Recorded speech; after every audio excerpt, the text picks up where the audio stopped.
Bom, dando continuidade ao evento, a gente agora vai falar sobre o mercado de fertilizantes. Mercado de fertilizantes que nos últimos anos nas últimas temporadas tem sido um mercado que vem apresentando grande importância na formação dos preços e também das principais culturas. E para falar do mercado de fertilizantes, a nossa consultora Maísa Romanello vai começar a sua apresentação sobre o cenário de oferta e demanda global e tendências dos preços para 2023 após a vinheta.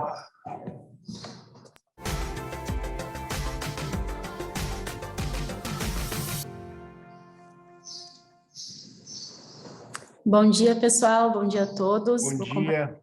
Ela, então, para a gente falar sobre esse insumo, como o Dylan disse, né, que sofreu bastante alterações ao longo dos últimos anos. Vamos ver, então, o que aconteceu. O tema central dessa apresentação, então, é o cenário de oferta e demanda global e tendência dos preços para 2023.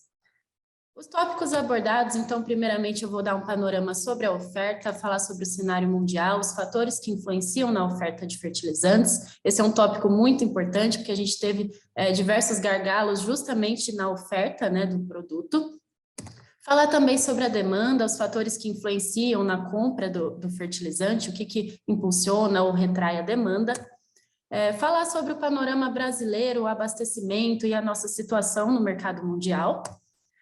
Trazer o histórico e evolução dos preços, as tendências, né, com os gargalos e oportunidades para o setor, e concluindo com uma explicação sobre como a gente pode reduzir os riscos na compra de fertilizantes. Então, iniciando pela oferta, eu trouxe aqui um mapa com os principais países produtores e fornecedores de fertilizantes do mundo, e inicialmente, né, não poderia ser diferente, vamos falar sobre a Rússia. Em 2021, a gente já vinha com alguns gargalos de oferta justamente por conta da pandemia. Em 2022, era esperado uma recuperação da oferta, uma melhora nesse cenário, e aí veio a guerra entre a Rússia e a Ucrânia. Então, vamos ver o que aconteceu, né, em relação à Rússia. Primeiramente, qual que é o contexto da Rússia no mercado de fertilizantes? Ela é a maior exportadora de fertilizantes do mundo, grande produtora mundial, e ela também é responsável pelo fornecimento de gás natural para a Europa, o gás natural, que é a principal matéria-prima para a produção de fertilizantes nitrogenados. Então, a gente já entende, né, que teve um grande impacto no fornecimento de gás natural para a Europa e, consequentemente, no setor dos fertilizantes nitrogenados. E qual que foi o impacto da guerra? Tivemos sanções, né, não diretamente ao setor de fertilizantes, mas vieram sanções a bancos, a personalidades, inclusive diretores de grandes empresas de fertilizantes, setores logísticos e seguradoras também foram comprometidos com sanções, isso trazendo dificuldades e dúvidas ao negociar com o país. Então, também tivemos, além desses fatores de dificuldade para comprar produto da Rússia, interrupções do fluxo de gás natural da Rússia para a Europa, e isso trazendo aumento do preço do gás natural, consequentemente aumento no custo de produção dos fertilizantes nitrogenados, causou paralisação de algumas fábricas de fertilizantes na Europa, trazendo, consequentemente, aumento no preço dos fertilizantes nitrogenados. Esse foi o principal impacto, né, da guerra da Rússia no setor de fertilizantes. Agora, voltando ao mapa geral, com outros países também com alguns problemas, com algumas interrupções. Então, a Bielorrússia, ela sofreu sanções em 2021 por conta do seu governo autoritário. Os Estados Unidos e a União Europeia impôs sanções para a Bielorrússia, que ficou impedida de escoar os seus volumes de KCl pelos portos da Lituânia. A Bielorrússia é uma grande produtora de KCl e ela não conseguia exportar pelos portos da Lituânia. Agora, mais recentemente, que deu uma acalmada na situação com a Rússia também, ela está conseguindo exportar pelos portos da Rússia, mas ainda não é o seu volume total. Então, a gente teve um desfalque muito grande no setor do KCl, justamente por conta da Rússia e da Bielorrússia, que já estava sancionada em 2021. Ainda sobre a Rússia, em 2021, devido à escalada dos preços, ela impôs cotas limitando a exportação de fertilizantes, isso antes da guerra, e a China também tomou a mesma medida, ela limitou as suas exportações de fertilizantes para manter produto no mercado interno e, assim, controlar os preços no mercado interno. Nas Américas, né, o Canadá com grande autonomia para vender e precificar o KCl, justamente por conta dessas interrupções de fornecimento da Rússia e da Bielorrússia, o Canadá, que é o grande produtor mundial de KCl. E mais recentemente ele firmou acordos de longo prazo com a Índia para vender KCl com o país. A Índia, grande compradora, já está se planejando para as próximas safras e fechou acordos de longo prazo com a Índia, então o Canadá vai estar priorizando o mercado indiano. Nos Estados Unidos, temos as taxações também impostas em 2021 para a importação do Marrocos e da Rússia de fosfatados. Isso deu uma grande autonomia para o mercado interno dos Estados Unidos precificar. E temos a ocorrência de furacões nos Estados Unidos, né? Todo ano ocorrem furacões ali na região da Flórida, que é justamente onde se concentram grandes empresas de fertilizantes, como a Mosaic, e isso acaba trazendo dificuldades de fornecimento nesses períodos de furacão. As empresas precisam fechar, priorizar a segurança dos funcionários, isso acaba tendo um período ali de interrupção de fornecimento, um breve período, mas mesmo assim impacta no mercado local dos Estados Unidos. Então, né, a gente tem como principais fatores de oferta questão geopolítica, clima e matérias-primas. Nas questões geopolíticas, como eu citei, taxações, cotas, sanções, guerra, tudo isso tem uma relação grande com o mercado de fertilizantes. A gente viu esses impactos em 2021 e nesse ano. No clima, né, enchentes. Então, na China, no ano passado, ocorreu uma enchente severa que atrapalhou a mineração de fertilizantes e também o escoamento. Furacões, como eu citei, nos Estados Unidos, seca também, né? Agora a gente vê o rio Mississippi nos Estados Unidos prejudicando a logística de produtos. E matérias-primas. Então, as matérias-primas principais para a produção de fertilizantes, temos o gás natural para a produção de nitrogenados, rocha fosfática e enxofre para a produção de fosfatados. Então, vamos dar uma olhada, né, nos preços dessas matérias-primas, o que vem ocorrendo, o que ocorreu e como isso impactou nos preços dos fertilizantes. Durante a pandemia, em 2020, os preços das matérias-primas caíram bastante, ficaram em patamares baixos, justamente por conta de uma menor demanda industrial, né? Então, essas matérias-primas ficaram em patamares baixos. Em 2021, com a rápida recuperação econômica, a rápida recuperação da indústria e da demanda, e as taxas de operação da indústria ainda reduzidas por conta de lockdowns, dificuldades logísticas, tivemos um cenário de grande demanda e baixa oferta, e isso elevou o preço das matérias-primas, né, que chegou a atingir recordes em 2021, e em 2022, como eu disse, a gente vinha esperando uma recuperação dos mercados, e a guerra da Rússia trouxe novas dificuldades que elevou novamente o preço das matérias-primas, atingindo recorde agora recentemente em julho, e para o gás natural em setembro. Então, tudo isso impactando na formação dos preços dos fertilizantes. Aqui eu trouxe uma linha do tempo com todos os acontecimentos, né, que levaram os preços dos fertilizantes a atingirem o recorde em abril desse ano. Então, tudo começa em 2020, né, com a interrupção nas cadeias de suprimentos e logística durante a pandemia. Em 2021, diversas outras dificuldades aconteceram. Então, em fevereiro, Estados Unidos impôs as taxações para a importação dos fosfatados da Rússia e Marrocos, isso elevando os preços dos fosfatados. Em maio, União Europeia e Estados Unidos impôs as sanções contra a Bielorrússia, impactando no mercado dos potássicos. Em julho, a enchente na China, prejudicando a produção e escoamento das matérias-primas e dos fertilizantes. Em agosto, furacão nos Estados Unidos prejudicando a produção de fertilizantes na Mosaic. Em outubro, a China limita suas exportações de fertilizantes, justamente por conta dessa escalada nos preços. Em novembro, a Rússia faz a mesma coisa, também limita suas exportações. E em 2022, que era esperado o mercado se recuperando, um reequilíbrio entre oferta e demanda, em fevereiro, a Rússia invade a Ucrânia. E, com todas essas consequências, os preços atingem recorde em abril desse ano. Após atingir o recorde, a demanda não conseguiu sustentar esses altos patamares, os preços começaram a cair, eu vou mostrar um pouquinho mais para frente. Em agosto, o preço do gás natural atingiu o recorde e isso fez com que a ureia voltasse a subir recentemente, de agosto para setembro, por conta da paralisação na produção de nitrogenados na Europa, por conta do alto custo de produção do gás natural. A Bielorrússia também em agosto conseguiu voltar a exportar por portos russos e a Rússia voltou a exportar nitrato de amônio que tinha sido suspensa lá em 2021, totalmente a exportação de nitrato de amônio, ela voltou a exportar.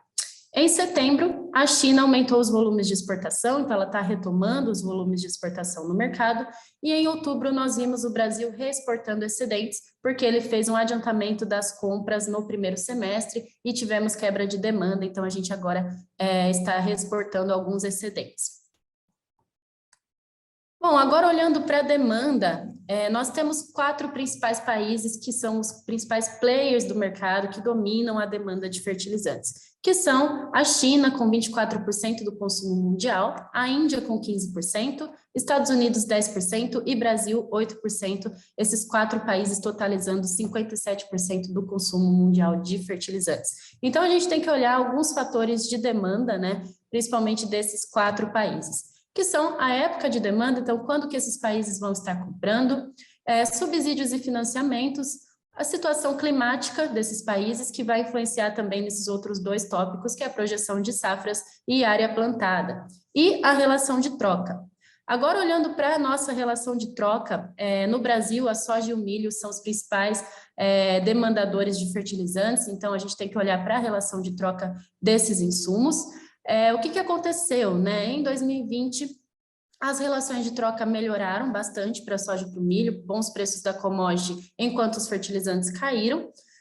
E a partir de 2021, no início, a gente ainda tinha uma relação de troca bastante positiva que impulsionou o consumo de fertilizantes, inclusive em 2021 a gente bateu recorde na importação de fertilizantes, mas aí veio a escalada de preço dos fertilizantes, justamente também por conta dessa grande demanda, e aí em 2022, a gente teve a pior relação de troca dos últimos anos, né? O produtor tendo grandes dificuldades para adquirir fertilizantes. A relação do milho para o MAP chegou a quase 70 sacas, a necessidade de sacas de milho para 1 tonelada de MAP. Então, nós tivemos em 2022 uma situação bastante complicada. Agora, nos últimos meses, essa relação de troca está voltando a melhorar, né? Justamente por conta dessa queda no preço dos fertilizantes. E as commodities se mantendo em bons patamares. Então, a gente pode dizer, né, que o pior já passou, ficou ali em maio, né, abril e maio, os piores meses de relação de troca recorde.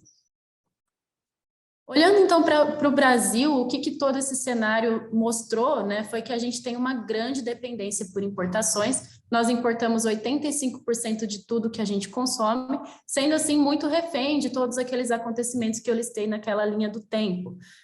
Nossas importações atingiram recorde em 2021, tivemos um volume muito grande, quase de 40 milhões de toneladas de importação de fertilizantes, um volume 47% maior em relação a 2017. Enquanto isso, a nossa produção nacional caiu ao longo dos últimos anos, tendo uma redução de quase 14% em relação a 2017. E por que a nossa produção nacional não consegue se desenvolver? Quais são as dificuldades, né? Primeiramente, nós temos uma dificuldade da questão geológica e geográfica, então nós não temos muitas minas para explorar.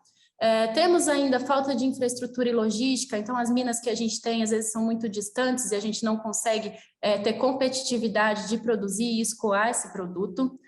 Impostos e falta de incentivos para a indústria, isso encarecendo os custos de produção internos, e legislação e burocracia.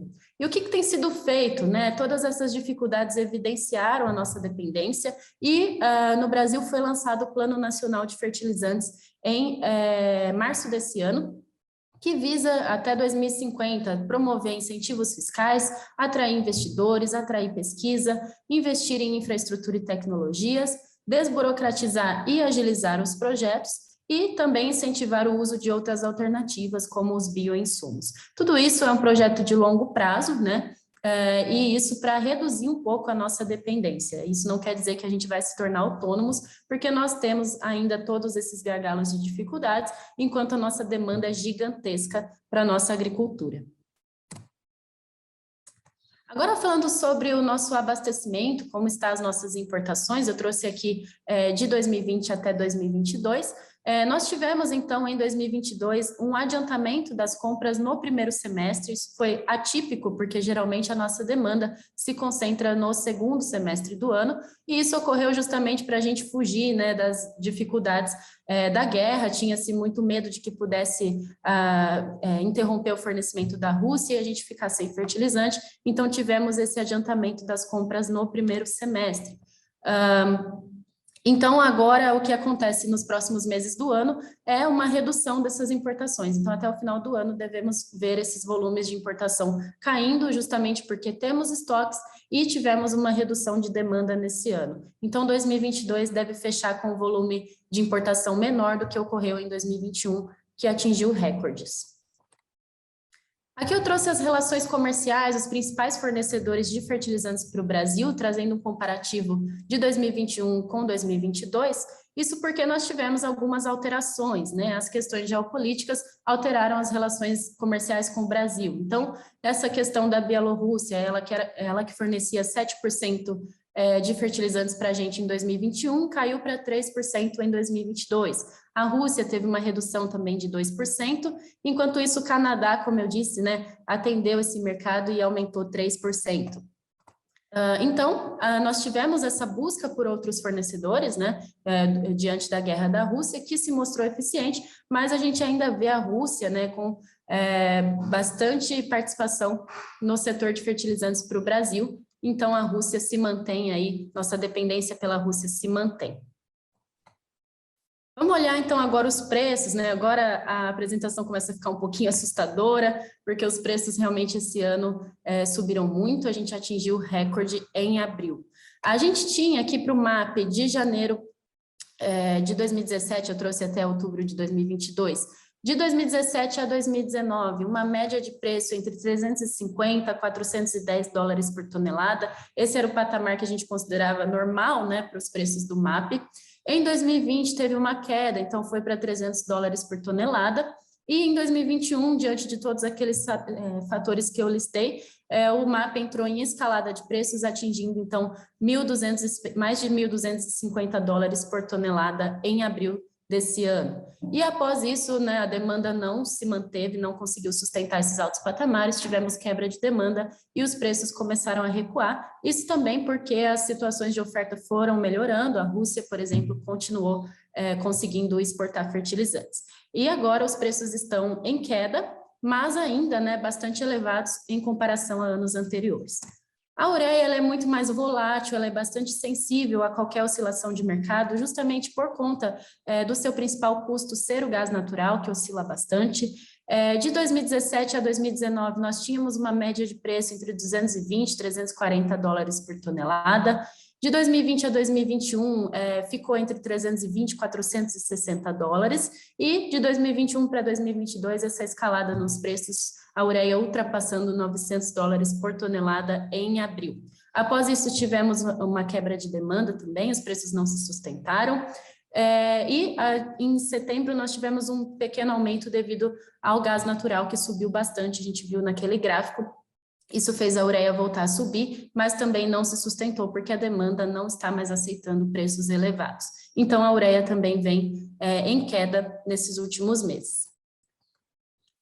Esse gráfico ele traz a média de preço de importação, então um histórico grande de 2011 até outubro desse ano, e esse gráfico evidencia, né, as oscilações de preço e essa escalada que eu citei em 2021, atingindo o recorde nesse ano, e agora os preços em queda, mas ainda muito acima do que em patamares de anos anteriores. Bom, e quais são as tendências, né, para o mercado de fertilizantes? O que a gente deve esperar para as próximas temporadas? Para 2023, mundialmente falando, nós devemos ter um melhor cenário de oferta em relação a 2022, então todos esses gargalos vão sendo melhorados, então essa queda nos preços também impulsionando a demanda, e esse reequilíbrio entre oferta e demanda é esperado para 2023. Nós também devemos ter uma maior demanda por conta da reposição dos nutrientes após menores aplicações nas safras desse ano, né? Então, a gente teve uma quebra de demanda, os produtores reduziram aplicações, utilizando seus estoques do solo, e agora esses estoques deverão ser repostos. Então, em 2023, a gente deve ter um cenário de maior oferta, mas também de maior demanda, também isso frente à queda dos preços. Para o Brasil, custos de produção menores em relação a 2022, então realmente aqueles custos recordes não devem mais acontecer. Possíveis gargalos logísticos, a diplomacia com outros países deverá ser mantida, então independente de governo, as nossas relações comerciais com outros países devem continuar sendo mantidas, a gente conseguindo importar fertilizantes da Rússia.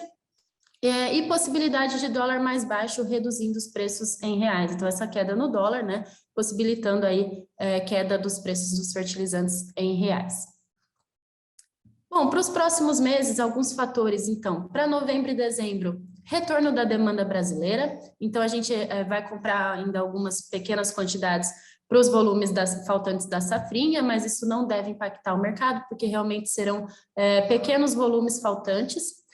O Brasil importando volumes faltantes de nitrogenados, então, né, principalmente a ureia, e a logística a gente tem que ter atenção, então, para possíveis atrasos. Janeiro a março, maior demanda pelo hemisfério norte, restituição da oferta de fosfatados e potássicos, então a gente deve ver a China voltando a exportar maiores quantidades, e atenção aos nitrogenados devido ao gás natural na Europa. Então, chegada do inverno europeu, isso demanda muito gás natural para o aquecimento das residências e isso pode voltar a subir o preço do gás natural e isso impactar novamente a indústria de nitrogenados. E de março a maio, a Índia como principal compradora no período e o Brasil olhando para as relações de troca. Então, se a gente tiver ali nos primeiros meses do ano boas relações de troca, o Brasil pode ter essa tendência de adiantar as compras. Caso isso não ocorra, o Brasil vai esperar para comprar fertilizantes mais perto do segundo semestre. Bom, o que a gente tem de tendências, gargalos e oportunidades para o setor de fertilizantes? Nós devemos ter um equilíbrio, né, entre readequação ambiental e produção de alimentos. Então, esse é o grande embate para a agricultura, né, futuramente, já está acontecendo, e essa é a tendência para o futuro. Então, nós temos a necessidade de readequações ambientais no agro, né, e na cadeia de produção de fertilizantes.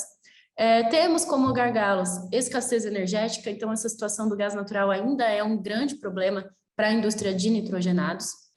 Essas disputas geopolíticas e comerciais, a gente já viu que elas impactam muito e devem continuar acontecendo, isso a gente tem que estar sempre de olho. E incertezas econômicas, né, a nível mundial. Quais são as oportunidades para o setor de fertilizantes? Novas tecnologias surgindo na indústria, né, de fertilizantes e também no campo, tecnologias também de aplicação. Maior demanda por alimentos, então isso vai requerer cada vez mais fertilizantes, e também aumento de produtividade, busca por maiores produtividades, e crescimento do setor de biofertilizantes. Então, essa também é uma boa oportunidade para o setor de fertilizantes, outras tecnologias.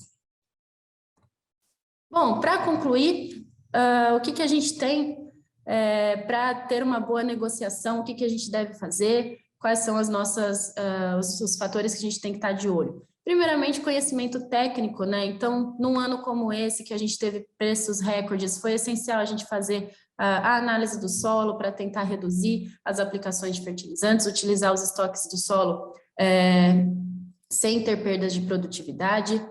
Estar atentos, então, a todos esses fatores de oferta e demanda que eu falei durante a apresentação, calcular os custos, né? Então, calcular a rentabilidade e olhar principalmente para a relação de troca, para identificar o melhor momento de compra. Esses são indicadores fundamentais que a gente tem que estar de olho. A gente viu esse mercado muito volátil e sensível a acontecimentos incontroláveis. Então, algo que acontece na Bielorrússia tem impacto aqui no Brasil. Então, a gente tem que estar atento a tudo isso, tentando evitar os riscos, né? Entender sobre o melhor momento de compra. E, para tudo isso, a gente precisa ter informações de confiança constantemente, estar de olho, porque o mercado de fertilizantes ele já se mostrou bastante volátil e com grande impacto na produção agrícola. Bom, era isso que eu tinha para apresentar, espero que tenha sido proveitoso e agora eu fico aberta às perguntas. Muito obrigada. Obrigada, Maísa, muito obrigada pela apresentação. Acredito que, antes das perguntas e respostas, a Adriana, do marketing, quer dar um recado para nós. Tudo bom, Adriana? Tudo bem, Dylan? Bom dia, pessoal. Anteriormente, a gente falou que tinha 10% de desconto nos cursos, mas, para ficar claro, 10% de desconto vai até o final de novembro, tá? Temos uma promoção especial para presentear vocês, que são os participantes aqui ao longo dessa palestra. Esse desconto só vale para os dias do AgriWeek, tá? 8, 9 e 10 de novembro. Vocês podem usar o cupom AgriWeek25, e com este cupom vocês ganham 25% de desconto em qualquer curso de safras e mercado. Além do desconto de 25%, ganha o cashback em dobro. Então, uma oportunidade legal para se inscrever no curso, ganhar o desconto e ainda um cashback para continuar com outros cursos aí. Com o QR Code que está na tela, você consegue acessar a página que tem todos os cursos de safras, escolhe o que você desejar e se inscreva com esse cupom para ganhar o desconto. Tá certo, muito obrigado, Adriana, obrigado pelas informações, mais oportunidades aí para quem está participando do evento, além do conteúdo todo que está sendo apresentado pela equipe de consultores de safras para garantir uma melhor comercialização, todas essas oportunidades para adquirir os nossos produtos e assim estar preparado para a comercialização da nova safra que está sendo plantada. Bom, Maísa, temos uma série de perguntas agora que a gente já pode começar a debater. A primeira pergunta aqui da Lisandra Reis, duas perguntas da Lisandra. Primeiro, o que sustenta a afirmação de que os custos em 2023 serão menores em relação a 2022? E uma outra pergunta é qual a tendência para os preços dos fertilizantes para a safra 2023-2024? Bom, o que sustenta, né, esse fator que eu falei de que os preços os custos de produção devem ser menores em 2023, é justamente esse reequilíbrio que vem acontecendo agora no mercado e o fato da gente ter atingido preços recordes nesse ano, né, o que não deve voltar a acontecer, porque a situação está melhorando principalmente para a oferta. Então, a gente já tem visto esses problemas de oferta se resolvendo, o preço das matérias-primas caindo, a Bielorrússia conseguindo voltar a exportar KCl. Então, tudo isso deve fazer com que os preços, já tem feito, né, com que os preços dos fertilizantes caiam e a tendência é que eles sejam menores em 2023. A outra pergunta, desculpa, pode repetir, Dylan, por favor? Não estou ouvindo. A outra pergunta é sobre a tendência para os preços dos fertilizantes na safra 23 e 24. Certo. Bom, a tendência é justamente de queda, então a gente está vendo esse reequilíbrio, a gente deve ter ainda alguns reajustes de alta para a ureia, conforme a oscilação de preço do gás natural agora durante o inverno europeu, mas a gente não deve ver preços tão altos como ocorreram em 2022.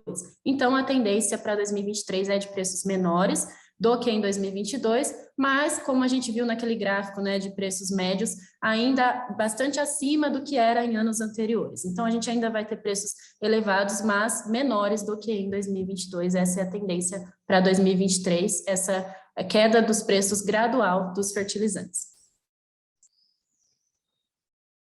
A Júlia Goldbach Reis, agora sim, estou me atrapalhando aqui com o mute. Ela pergunta, qual a tendência de biofertilizante no Brasil? Os biofertilizantes, a indústria de biofertilizantes, ela está crescendo bastante no Brasil. Ano passado ela cresceu mais de 2 dígitos. Então a gente vê essa indústria ganhando espaço no mercado, os agricultores procurando essas inovações, procurando essas alternativas também, se adaptando a essas novas tecnologias. Então a tendência é que esse setor ganhe bastante espaço no Brasil e continue crescendo nos próximos anos. Até porque, né, esses altos preços que ocorreram dos fertilizantes minerais também já impulsionaram essa indústria, né? A gente começar a ver essas novas alternativas num momento de crise como a gente teve nesse ano. Mas a Jussiane pergunta qual o preço hoje da ureia a granel e se está na hora da compra para o plantio para novas culturas. O preço da ureia hoje está em $615 por tonelada, então a gente já vê um recuo bastante significativo, né, dos patamares ali imediatos ao pós-guerra. O momento é de boas oportunidades, sim, para a compra de ureia no momento, até por conta da queda também do dólar, né? Então, o preço da ureia em dólar caiu, o dólar também vindo mais baixo, então isso tem dado uma boa oportunidade para a compra da ureia no momento, até porque durante o inverno europeu a gente pode ter essas oscilações e um novo aumento no preço da ureia. Então, novembro traz boas oportunidades, sim, para a compra de ureia, é um bom momento para a compra.